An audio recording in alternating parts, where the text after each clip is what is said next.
Hello, everyone, and welcome to today's MedCity News webinar, Interoperability and Price Transparency in the 21st Century Cures Act, A Payer's Perspective, which is sponsored today by IMO Health. I'm AJ Holmgren, Assistant Professor of Medicine at the University of California, San Francisco, and I'm thrilled to be your moderator for this fantastic webinar that will touch on a really interesting set of topics about data sharing, regulations, price transparency. But at the core of this, the discussion will really be about how we can use technology to deliver a better experience for the patient, which is what we're really all about here for those of us who work in the healthcare system. Before we get to the speakers, I'd like to go over a couple of quick housekeeping rules for today. This webinar is being recorded, so an on-demand version will be available at the same link you used to join today. Feel free to watch again at your leisure. And this webinar is also interactive. So if you have questions for the panel, please submit it via the Q&A box on the lower left side of your screen. We'll do our best to answer your questions in a timely manner. And if we don't get to your questions, we'll make sure someone will reach out to address it. Now, let's take a little bit of time to meet our speakers for today. Starting off, we'll give Kirk Anderson a chance to introduce himself. Go ahead, Kirk.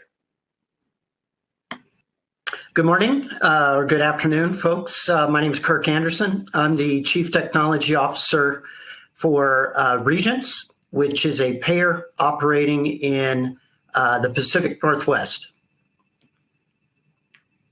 All right. Thank you, Kirk. And Andre, go ahead. Hi, team, and thanks for the time today. Andre Namura, the VP Corporate Strategy for Intelligent Medical Objects, data quality platform based in Chicago, but global reach of our services across the globe. Thank you very much.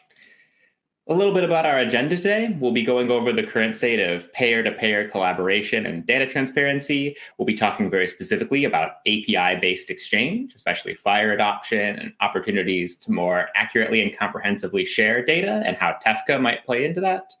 And finally, we'll talk a little bit about price transparency and bridging that gap between patient consumerism and an in-network front door experience. When I say we're going to talk a lot about the patient experience and how they experience care, I think it's pretty obvious how all these digital tools have both created a lot of opportunities for us to improve that, as well as a lot of places to make things even more confusing for patients than it is today.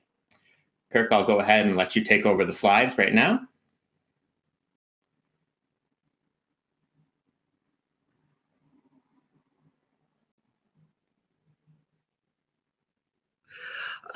Well, I think maybe a good place to start here is in thinking about how payers and providers interoperate or don't interoperate, as the case may be, in today's landscape and historically. And of course, the way that payers and providers are able to work together has a direct impact on the patients who we are all here to serve. If you're a patient, you want the best care possible, of course, but you also need to be able to pay for that care. And for most of us, that means using your health insurance to do that. Today, the ecosystem between payers and providers is very much disjointed. We have providers who operate within the technology systems that power healthcare. These are like EMR systems like Epic and Cerner, et cetera. And then we have payers who have their own technology systems that do things like claims processing or that support business processes like prior authorization or the management of value-based care, which is a focus area for the whole country.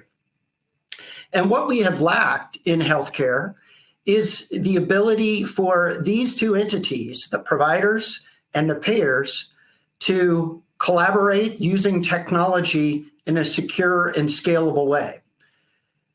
In other words, what we've lacked is the standards and the application programming interfaces, or APIs, that are the backbone of how things work seamlessly in other industries that we as consumers interact with. As you're shopping for whatever goods or planning a trip or doing financials or banking on the internet, there's an experience there of collaboration between many different entities that hasn't existed in healthcare.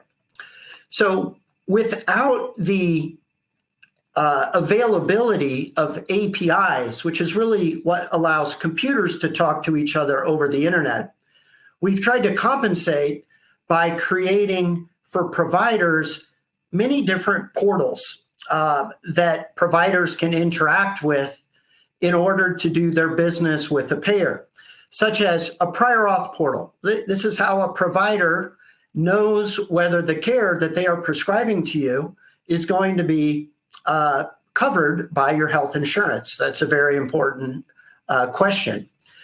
Or the management of care gaps, or other payer-based portals that only exist to kind of bridge the gap between providers and payers.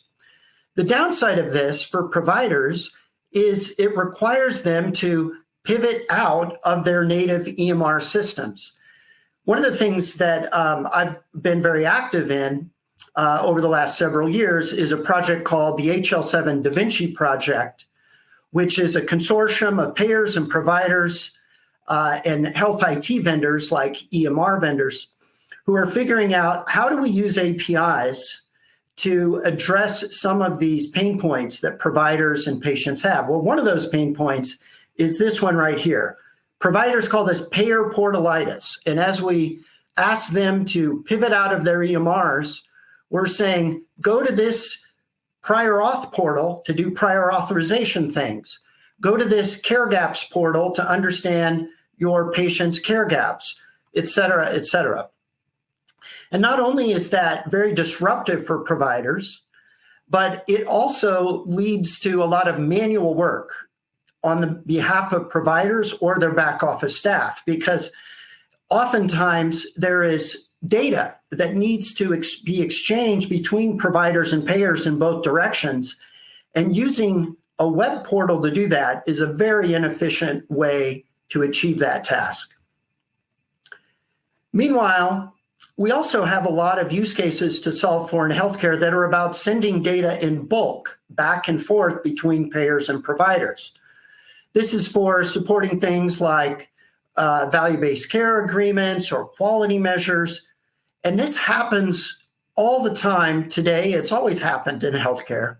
The problem is that with a lack of APIs, it happens in myriad, ad hoc, inefficient, and sometimes not very secure ways. Spreadsheets are going back and forth. We're having payers log into provider systems or vice versa.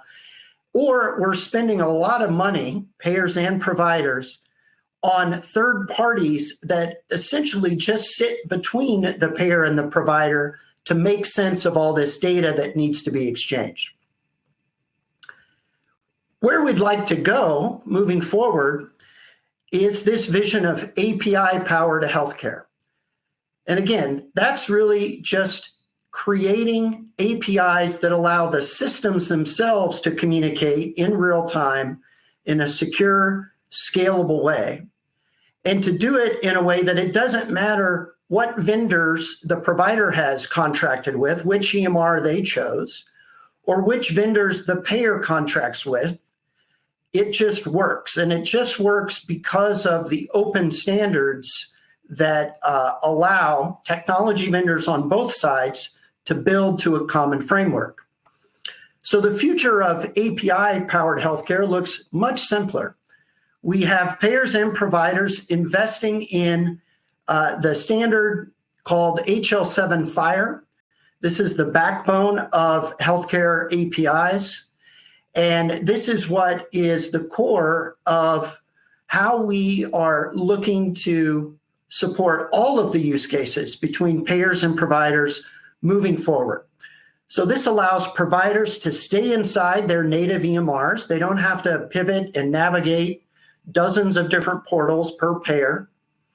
And it allows data to move seamlessly on the back end in a secure, scalable way between payers and providers. This is the vision of API-powered healthcare, and it is what our federal government is driving us toward with some of these new requirements that are coming from legislation like 21st Century Cures.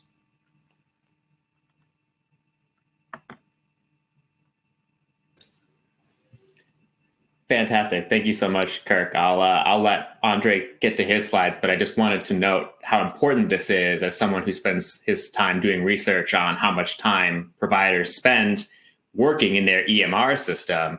It's not just one payer portal or one population health portal.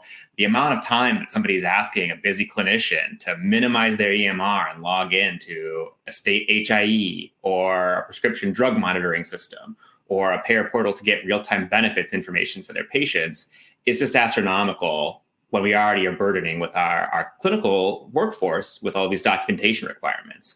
And it reflects back onto the patients with less face-to-face time with their doctor.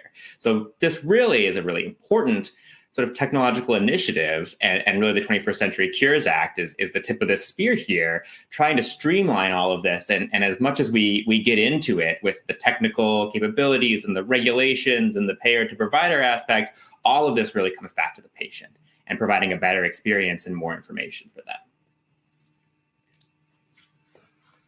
Absolutely. So, Andre, I believe this is the start of your slide. So I'm going to go ahead and let you take it away here, and feel free to say next slide when you're ready to move on. Sure. Actually, before jumping in, Kirk, did you have any last comment on that? Why don't you go ahead, Andre, and then I'll probably chime in and follow-up questions or anything anyone wants to throw into the chat. Excellent. So for those that are listening today, if you haven't heard the three-letter acronym Intelligent Medical Objects, or IMO, that's a company I work for today. IMO is actually one of the first companies that actually created a in-production Fire app when Fire first was released out to the industry many years ago. But as you think about democratizing patient data or allowing the clinician or the consumer to better understand the underlying data sets of the patient population, you have to understand a lot of the reference data that reflects them. Problem list operations, past visit diagnoses, the true understanding of the longitudinal understanding of that patient population. Good example that's on the screen here today, on the left side of the screen, might be any type of radiation or medical oncologist, as they're adding a structured data point to the patient's record, might indicate on the patient's problem list breast cancer metastasized to pelvis. Any rad-onc or med-onc doc would generally say that's a confirmed diagnosis. However, to reflect that content within SNOMED, you need 4 SNOMED codes to reflect that concept. And with an ICD, you need to reflect that with 2 ICD-10 codes. So as you think about the provider to payer collaboration, if there is gaps in what Kirk had identified in the customized transmission of information to the payer receiving entity, or in the common data model of how the electronic medical record has aggregated that patient information, a lot of organizations in that transmission of information might only adhere to the minimum acceptance criteria of that data. And that's problematic both on the clinician side, because they've done a real great job documenting what's going on with the patient, but because of technical problems of back-end data models of customer data, as that patient data gets sent out the door, either in proprietary way or within Fire standards, a lot of time operations might cut off the knees of what the data might be available for a payer to understand that patient itself. It was interesting. For those of you that might be on today's call that attend the WEDI conference of data interoperability there, HL7 is a organization that does attend that pretty regularly. Steve Posnack, who's one of the heads of the ONC on interoperability standards, was doing a presentation to the entire group there, large brand names of organizations, both on the payer collaboration as well as the provider side of the equation. He was speaking to them saying, everybody, Fire is the next best thing here. And we have to be as comprehensive as can as taking that data out the door and being able to understand that information. And being an attendee in the audience, I saw pretty much everybody raise their hand and say, that's great, but what's the minimum acceptance criteria of that transmission? And when you think about, even though we're going down this path of better standardized ways of communicating to each other, we're still cut off at the knees of understanding the granularity or specificity of patient populations. So as you think about how payers might understand that data, and for those that have been tracking the news today, I think US CDI v3 actually just got proposed formally this morning So as you think about a use case here where in V1, SNOMED codes were the only requirements for a problem set to be distributed to a payer, how might a payer now crosswalk that information to an ICD-10 code? Or now in V3, you might be getting everything, but you only might be getting a portion of the data set, like a primary SNOMED code or a primary ICD-10 code. How might data stewards, data governors, as they gain better insights into their provider populations, might fill that gap? And so as you think about standardized crosswalk operations that might be present within data governance operations here to gain better insights into those covered lives, you might think about using crosswalks. Well, crosswalks will break, and they'll break all the time. For those organizations here that have done this and done this quite often, understanding the context of the provider's language, the provider's voice, in this case, breast cancer metastasized to pelvis, is a critical way of better understanding and filling in those gaps appropriately. So here's a couple examples. Sorry for the busyness of the slide, but here's a couple of great examples of if you were to just use SNOMED as your crosswalks, really that third SNOMED code in this list here, metastases from a malignant tumor of the breast, is probably your best crosswalk to an ICD-10 code. But if that's all you're bringing into your ecosystem of understanding your patient population, you might have missed that actually had metastasized to the pelvis. So you're losing granularity and specificity, and in this case, a actual location of the patient's metastases in understanding your at-risk patient population. And again, these are the crosswalks that are happening today. Those things can change and change quite often all the time. Again, as you think about better understanding patient care and taking that extra step to truly understanding your provider and your patient population's data set itself, gaining better insights and having that trust with your provider population to take that insight into your crosswalk or into your data standardization operations is going to be critical, not only today, but as ONC regulations push more pressure to gain better data quality on patient populations, it'll definitely be an asset into the future as well, too. Great, and I truly love this slide because it really illustrates so many of how challenging interoperability can be, how many data points you need, and also how fragile it is as it relies on technology as well as people who sort of generate these data governance models to ensure that we really capture all of the granularity of a complex medical condition. Yep, and I'm sure. Now looking into the maintenance of histories here too is another good example of incorrect crosswalks. Thinking about this transactionally, right? I'm dealing with the patient today. I'm trying to get my my claim operation reviewed and out the door fast. But if I'm trying to get a true longitudinal insight into the patient life, or if I'm trying to do what FHIR is intending to do on outcomes intent into the future or into population health queries into the more tactical sense, you have to look over time. So this is another good example. There was a study done by PedsNet. For those of you that are not familiar with the organization, it's a pediatric academic organization that aggregates pediatric patient populations across multiple different health systems in the United States.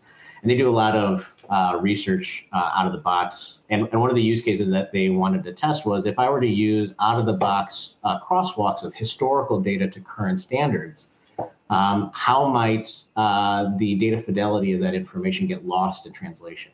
And this was an interesting one here too, just to highlight the fallacies in crosswalk of historical information to current standards. Crosswalks, a lot of times SNOMED codes get reused, they get truncated, ICD-9 codes don't get updated in the past. And these are use cases that pop up all the time when you're trying to bring old data up to current standardization that patients actually might get bucketed into incorrect population health queries. So this is a good example where standard UMLS crosswalks actually indicated a completely different diagnosis. And it wasn't incredibly statistically significant, but still 142 patients were affected. And if that was my child, as an example, I would want to make sure that they had the correct care or the correct care pathway or the correct care coordination based upon their patient data set. And this is a good example where if you use crosswalks alone in your common data model as you're trying to understand your patient data at hand, how that could break and directly affect patient lives.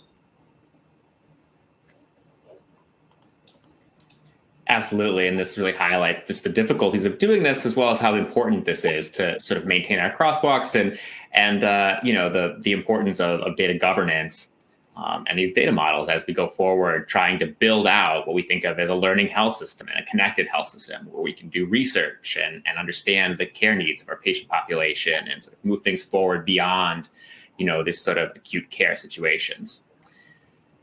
Going forward, it looks like, talking a little bit about the other topic in this webinar, which is price transparency. I think you've got some thoughts on our current state of price estimators, which are, all of the research says, not good. It says even if we've got price estimators out there, patients don't really use them.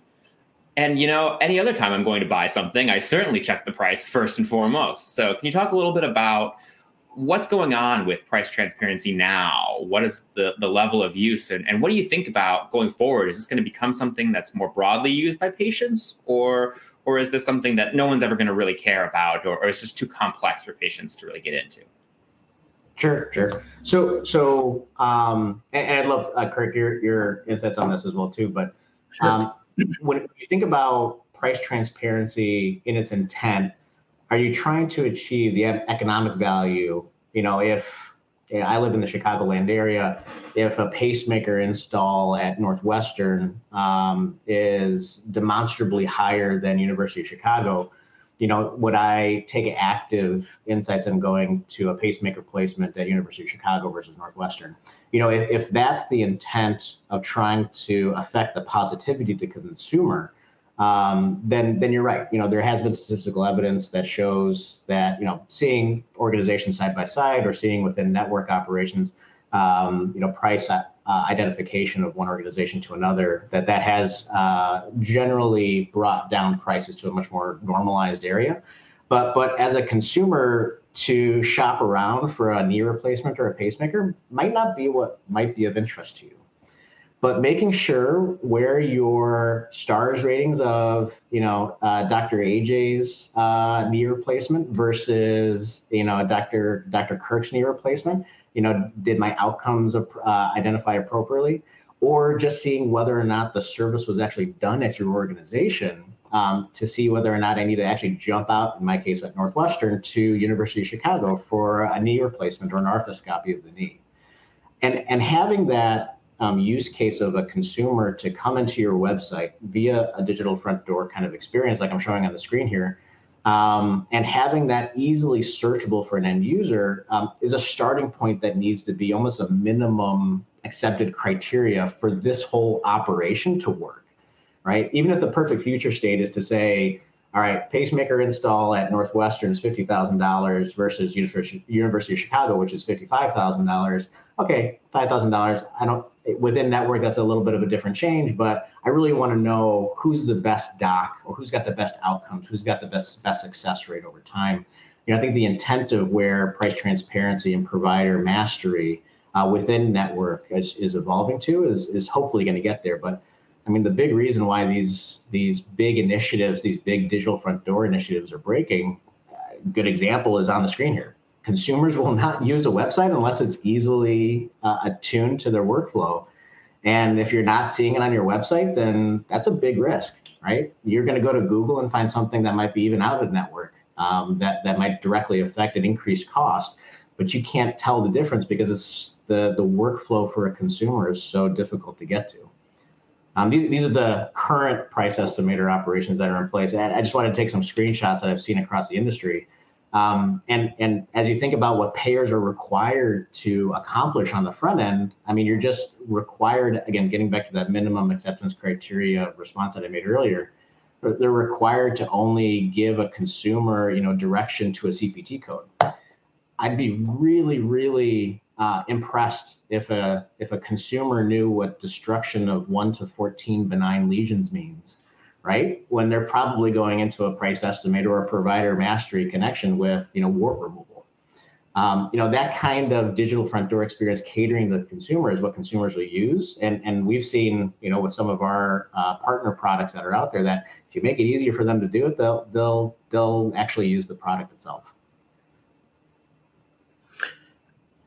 Yeah, and if I could chime in on that as well, I think this is, first, one of the reasons why price transparency in healthcare is complicated is because the costs of services is complicated in its own right. And there's this additional complexity of, for an individual, which as patients, we're most interested in understanding, well, what's it going to cost me? Not what's the average cost of a particular procedure for people like me, but given where I am as an individual, the specifics of my insurance, where I am in meeting my deductible, all of that can be very relevant in a patient understanding their true out-of-pocket cost, which is where everyone wants to go. I think the reason that we're all excited about the introduction of APIs into this mix is that that's what can allow us to finally be able to give pricing estimates that are more personalized and more real-time for patients doing shopping.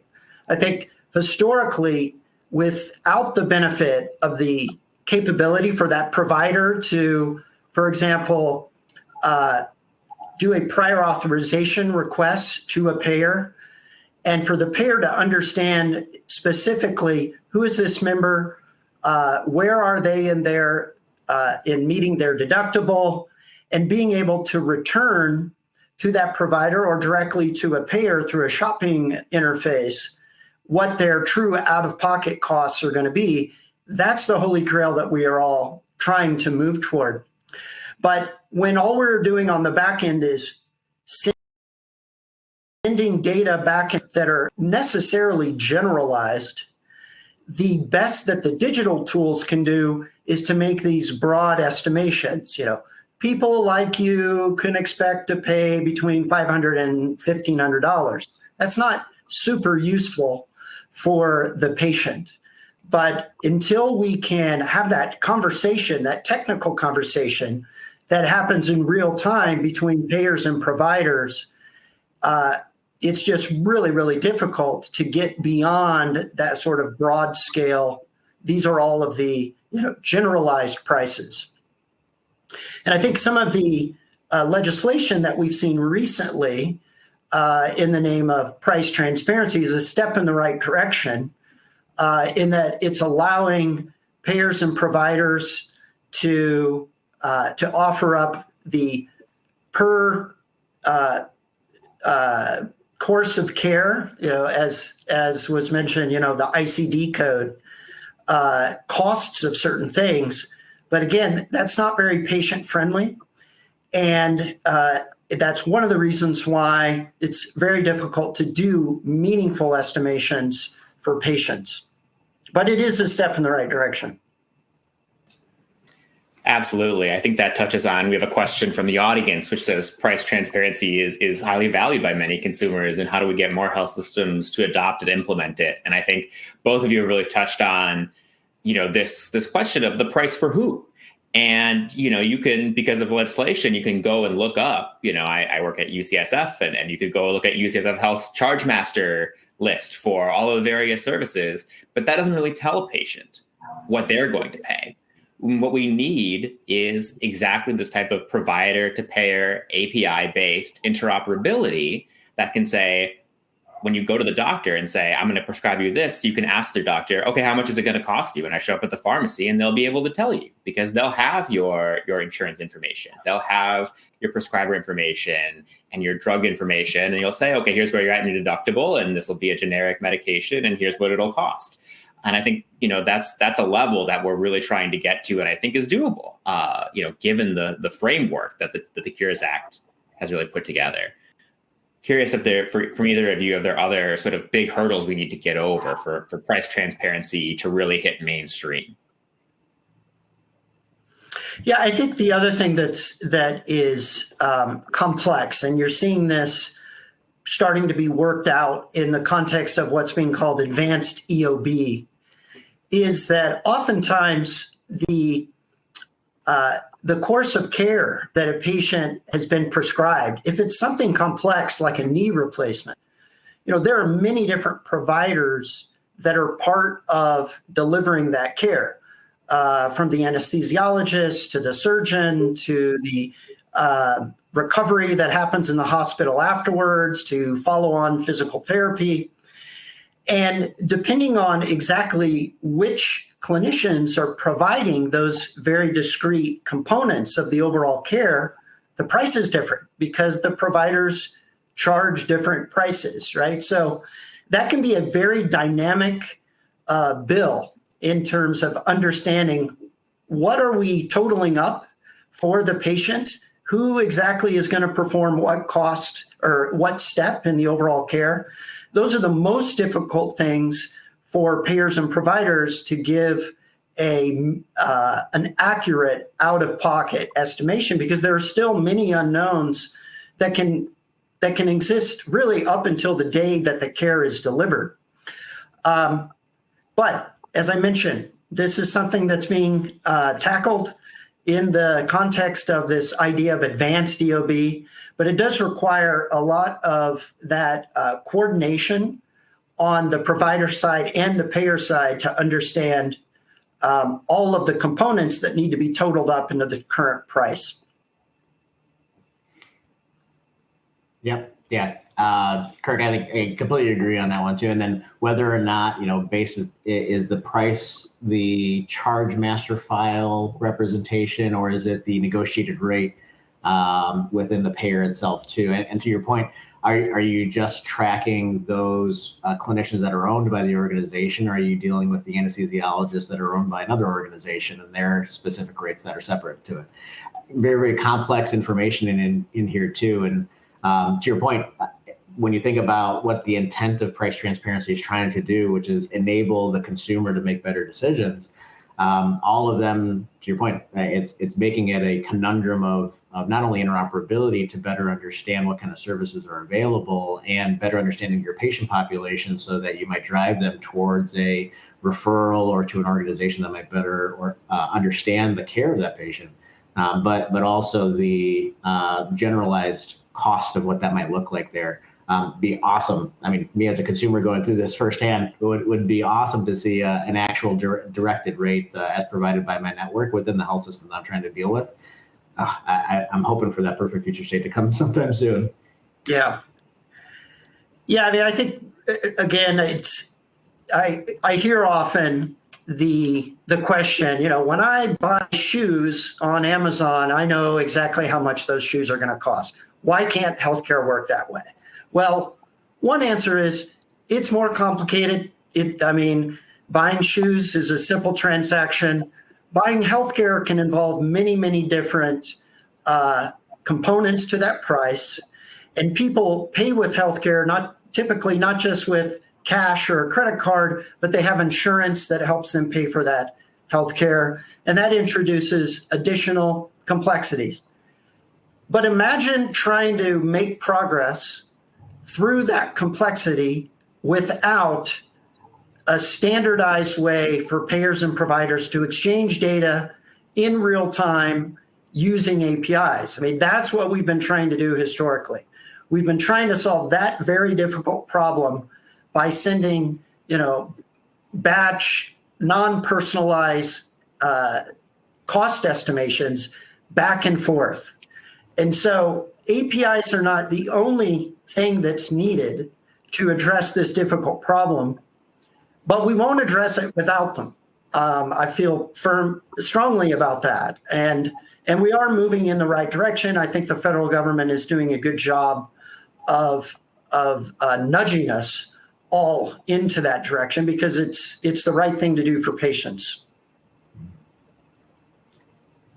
Absolutely. I think what we're really doing here is trying to figure out how to use these digital tools where we can share data much more seamlessly with API-based exchange to sort of deliver the type of experience that patients want over this very complex, really convoluted payment system that's, to be frank, pretty impossible to understand, especially going into a service. You may not even understand fully what's going to go into that. Maybe nobody does. And when I teach this to students, I always say, imagine if every time you went to a restaurant, you got a separate bill from the server, the kitchen, every single cook within that kitchen, the bartender, for all of the things you ordered and their own services. There's just no way you'd be able to ballpark what your meal would cost. And that's sort of where we're at. Different servers charge different amounts. Yeah, sorry. Exactly. And unfortunately, based on national politics, I don't think we're going to change that system anytime soon. But what we can do, and what both of you have been working very hard on, is, okay, how do we take this really complicated system and with the sort of data transfer and interoperability we can build now with API-based exchange, distill it down so we can give the consumer a reasonable price and a reasonable expectation for what they're going to pay. I don't think we're going to overhaul medical financing in America, but what we can do is make the experience much more salient, much more reasonable, much more streamlined for the patients. Well said. Agreed. I think Andre has a couple of sort of anecdotes to share about sort of his own experiences with price transparency and navigating the current state of the digital front door and what we're hoping for in the future. Yeah. And so, Jim, this is a personal experience that we have had go through this as a family. My family member, she was young, went through breast cancer, got confirmation, did her lab test, indicates that it was an estrogen positive breast cancer type. So surgery oncologists needed to identify, hey, you need to make some breast cancer reconstruction decisions. And one of the options that the surgery oncologist had recommended to her was a DIEP. Well, we didn't know what a DIEP was. There were some interesting insights that the doctor explained to us ahead of time. So we wanted to go a little bit more researching onto what an actual DIEP was. And especially, at Northwestern, who actually did the DIEP within the organization, or within our plan, who actually covered a DIEP and what might be that kind of expected bill that we could expect from it. And it was an interesting experience here, completely an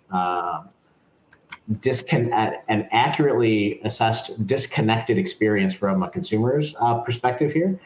Both the health system as well as the payer itself that we were working with did not have any kind of services worth a darn to give us any insights into what a DIEP might be or what the cost might be. And even though this is a little bit of a forward-facing procedure, it still was a well-known procedure that actually had a direct CPT code attached with it too. So it was surprising to us that both applications didn't indicate to anyone here. But the experience here was not just lost on that. For any of you guys that are coders that understands the coding impact of what a breast cancer estrogen receptor positive patient is, that's actually 2 ICD-10 codes. So getting back to that crosswalk problem example that I had above, the second story that we had on this one too, my family member did go through breast reconstruction surgery. She was in remission, and now she had cystic acne. And so as part of her GP's referral, you would have hoped that the interoperability requirement of a referral pulled all of her historical data into that referral. And for secondary code capture, like estrogen receptor status, that did not come along for the ride. So one of the treatment protocols for cystic acne is an estrogen topical treatment, which was prescribed to her and, by the way, accepted by the payer as a confirmed reimbursement for her medication. My family member, we coached her often to say, just make sure to ask the doc, does this medication have anything with estrogen in it? And thank gosh that she asked that question, because it did.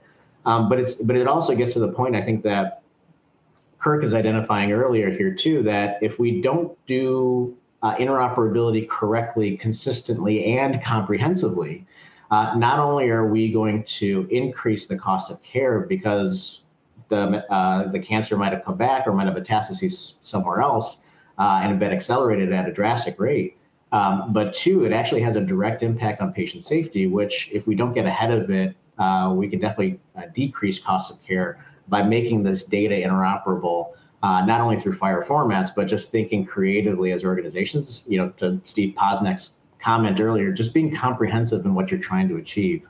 And then as you're trying to tie patient data then to the consumer's experience, making that easily accessible and not having results like we're seeing on the right side of the screen, tie a nice bow on the consumer experience. I think we all have the capability of doing it. We just have to be cognizant that this data is out there and not to throw away, good information sets that might be valuable to the consumer story over time. Absolutely. Thank you for sharing that. It's always good to have some concrete examples of why this matters. And I think most people on the call probably have at least one experience of their own difficulties with the U.S. healthcare system and navigating various complexities. And thinking about why we're in this field, it is to streamline that process of care. And right now we ask our patients to take on a lot of responsibility on their own during some of the times in their life when they're at their most vulnerable. And I think being able to streamline that a little bit goes a really long way. So those are our slides. So I'm going to take a couple of questions. We have a few here in the chat that I wanted to touch on. And one of these questions I think really hits on this price transparency aspect, which is that given the significant difference in prices for the same procedure across different U.S. care providers, is pricing just guesswork? Is price transparency just guesswork? And I think, from what we've heard, a lot of it today is. But the future state, hopefully, with API-based exchange, is not.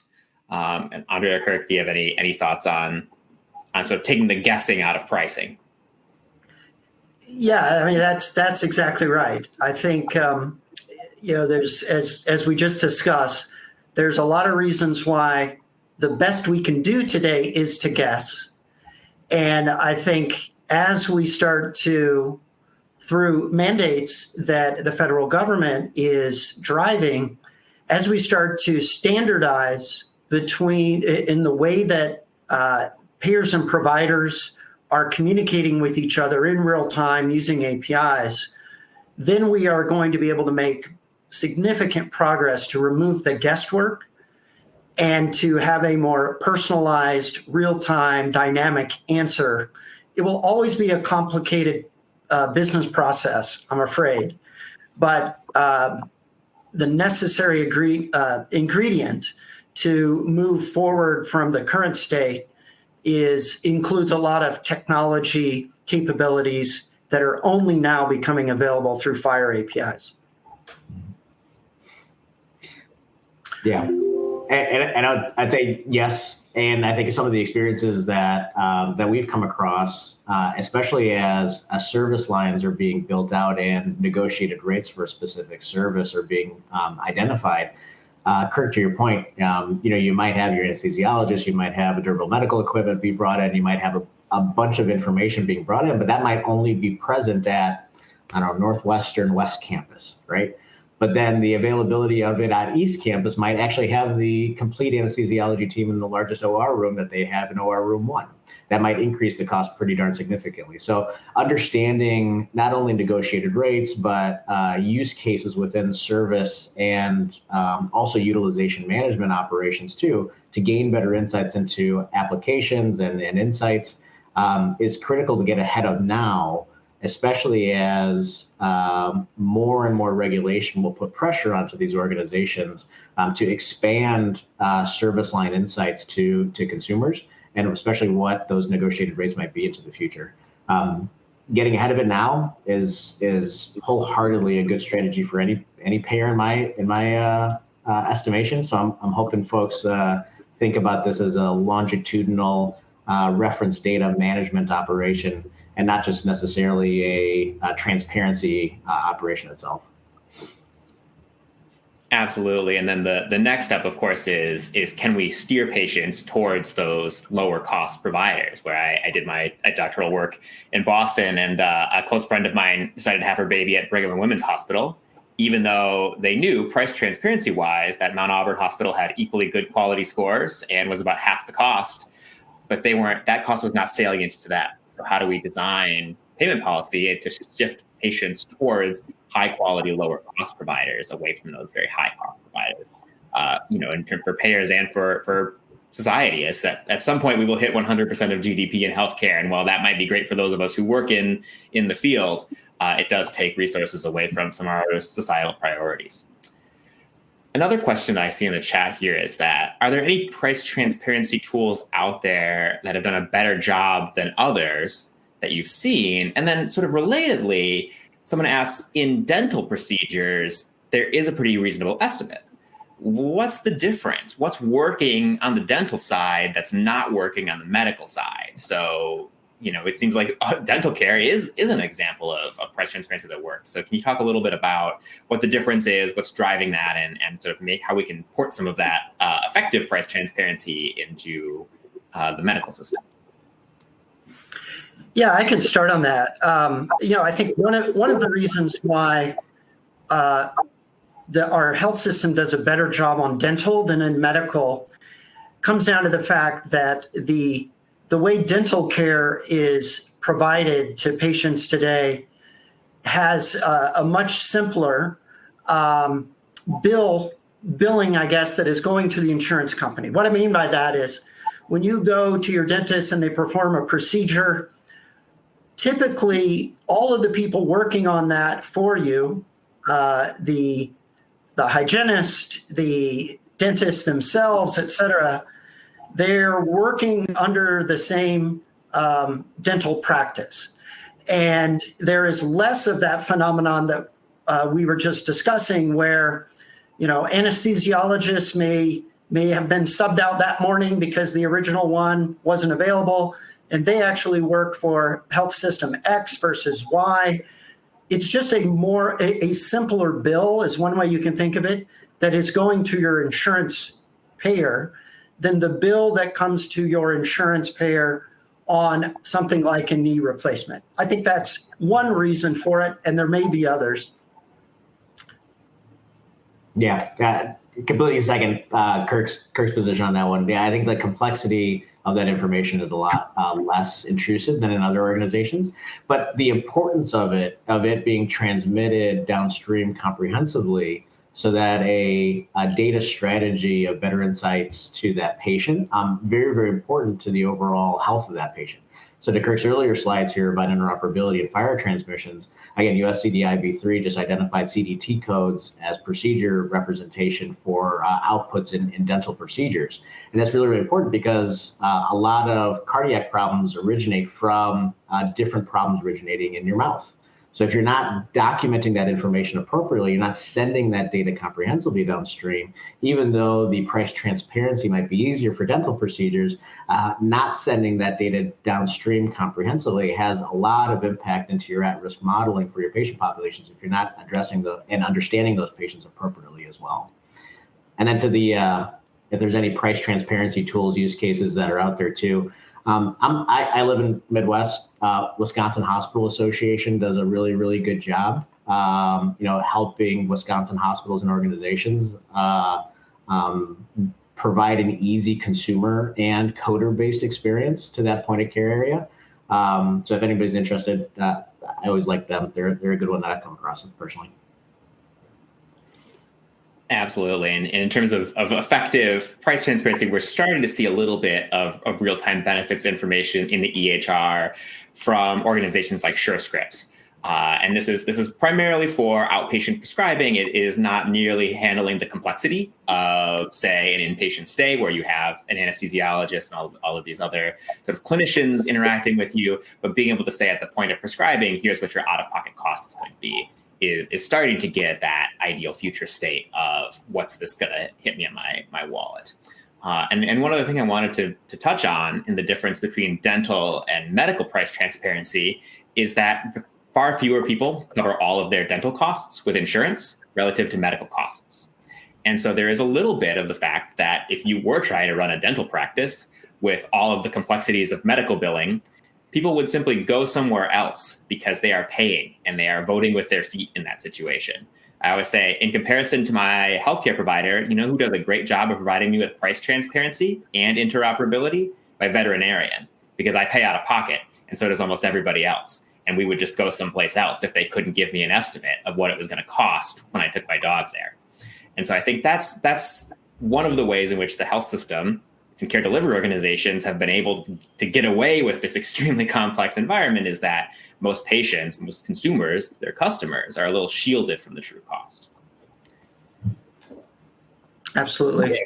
A couple of other questions here in the chat, which you may be able to speak to, is when we are living in a world of FHIR APIs, is data aggregation by third parties still going to be a necessary component of this? Kirk or Andre, do you have any thoughts? Yeah. Yeah, that's a great question. You think about the role of data aggregators in healthcare or any other industry, but they're certainly a real part of the current state of healthcare. The primary value of data aggregation is when the aggregation of data is required, right? It's when you don't have standards that make data easily understood and quality validated, et cetera. When we're using spreadsheets and ad hoc ways to structure data, et cetera, that's extremely expensive for both sides to manage. And that created a business development opportunity for data aggregators whose core value proposition is to make sense of that madness. As we move to an API-driven healthcare system, where we're reducing the amount of ad hoc ETL data wrangling, if you will, that's required, we're going to need less of those companies whose value proposition was doing just that, right? I mean, another way to think about it is we've used data aggregators to band-aid over what we really needed, which was a standardized, consistent way to exchange data. So there are some great companies who have a lot of talented people who are in the data aggregation business today. The smart ones are understanding that they're about to be disintermediated by the onset of FHIR APIs. And what they're doing, and what I hope they do, and everyone's encouraging them to do, is move up the stack, move up the value stack. If all you're doing is facilitating data going from A to B, it's not going to be a problem anymore. Get into AI, get into machine learning, take that talent and that subject matter expertise that you have and provide greater value to patients, providers, payers, on top of what is quickly becoming a common utility for the whole country. Yeah, and I might take a little bit more of in a perfect future state, and completely agree with Kurt, especially if everyone's speaking the same common data model of what that transmission should look like. I think what we're seeing in practice is even if you're talking FHIR to FHIR from one software platform to another software platform, you would wholeheartedly hear data stewards and data governors saying like, I don't know what to do with all this other stuff because my common data model can't handle it. So as you think about tactically today, data aggregation and third-party vendors, HL7v2, CCDAs, FHIR feeds, they're not going away anytime soon. But the use cases that are leveraging that data and to what extent they're leveraging that information to achieve a goal, I think is an area, to Kurt, to your point, is an area that the market should be focusing on to help support. I think large organizations, as they deal with mergers and acquisitions, as they deal with negotiated rates with new customer types and new locations by geolocation, its ability to push and pull data in consistent ways or to talk to each other in common frameworks wholeheartedly needs to be achieved more scalably. But meeting the need where that data quality of that transmission is present and is leveraged appropriately needs to be, I think, paramount with any kind of organization's strategy and intent with interoperability. If you're doing an M&A between a large not-for-profit organization and a for-profit organization, and you're trying to merge those two data models into a common negotiated rate that a payer can understand, and do that within a time frame that still makes your business profitable, any health system still needs to do and deal with that foundational data at scale. And FHIR won't help you with that kind of workflow, but data workflows and cloud vendors and cloud vendor strategies of cranking through that information to a common format that then FHIR can align on is a huge differentiator that really any scalable organization should be focusing on. And yeah, there's a lot of companies, including ones affiliated, with regions too, that can wholeheartedly address some of those aggregation use cases. And it's only going to get better as more folks and more companies focus on that common framework of terminology underpinning it all, because a lot of those things won't change over time, but the formats and how you communicate to each other will and will change quite often too. Absolutely. There's a huge value in understanding how the data works, what the data models are. So when a business leader or an operational leader from a health system as a client says, I want to be able to do this with my entire patient population, being able to translate that into exactly what is necessary, what variables are stored, what data is in there, what can and can it not tell you, I think is a huge area of value for those organizations that really understand already sort of the structure and the contents of the data that's being exchanged. So the technology alone won't give you that knowledge, that sort of on the ground experience that these companies have a lot of value in. And then there's one other question I want to get to at the end here, and we touched on this a little bit, but someone asked about hospital productivity, and we touched on hospital quality a little bit. How do we build a price transparency system that not only talks to you about what you're going to pay at a certain hospital, but is this a good hospital for this specific procedure? Because that's really the other component of that is I don't want to go to the lowest cost place where I can get my medical care. I want to go to the best place to get my medical care. And if I can save some money, that's great too. So either Kirk or Andre, you want to talk a little bit about how do we integrate quality information into there? Yeah, I could probably start first. So this is, I think the entirety of the industry is at a critical point in the ecosystem where provider mastery is not only a thing to make sure that you're credentialed to work at as an organization, but that you truly understand what the provider's intent and what their focus has been and what their outcomes of their patient population treatment protocols have actually incurred over time. A lot of organizations, as they acquire physician practices or as they acquire data, you have to master the common data model of what a provider was at that organization and try to lift and shift it to your new modeling. That's a nightmare of immense proportions for organizations, not only just to get them credentialed at an organization so that they can drop a bill. So as you think about taking that next step to track outcomes as it connects to the digital front door experiences, I'm actually, as much as I'd be hopeful that we could get to that perfect future state in a short term, to the point of what's the minimum acceptance criteria, that's not required for regulatory compliance just yet. But I can imagine, the intent of where the evolution of a lot of these initiatives are moving is towards that area. And as a consumer personally, I would love to go to my health system near me and figure that out directly. I'm hoping that it gets there sometime soon.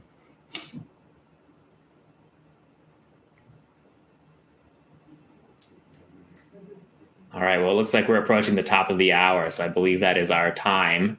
Correct me if I'm wrong, MedCity. But I think this was a really fascinating discussion. And Kirk and Andre, thank you both for preparing this talk. And thank you to everyone who asked questions. Hopefully it was insightful for everyone listening. I certainly learned a good amount from here, and I had a fantastic time learning from the both of you. Thank you. Thanks for having me.